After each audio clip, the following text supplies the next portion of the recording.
Grabe, ang laki ng tiyan ng platy na yan. Hi everyone, this is Zay from Zay Aquatics. Bago ang lahat, available pa rin pala itong dried tube effects and dried brine shrimp from Drip by Vinci sa Zay Aquatics TikTok shop. And pag nag-order kayo, ito yung mga sticker na makukuha nyo, yung Drip X Zoro version 1 and yung Zay Aquatics Ryujin version. So ayun na nga, habang nagpapakain ako kanina, nakita ko tong platy na to, ang laki na ng tiyan.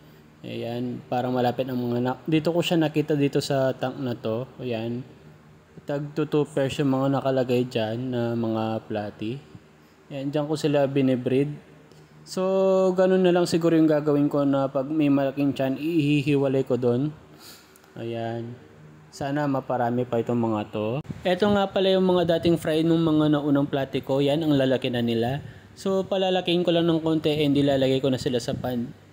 Yan, yun lang. And kung may suggestions kayo kung anong dapat kong gawin sa mga platy na to, just let me know sa comment section. Yun lang and happy fish keeping!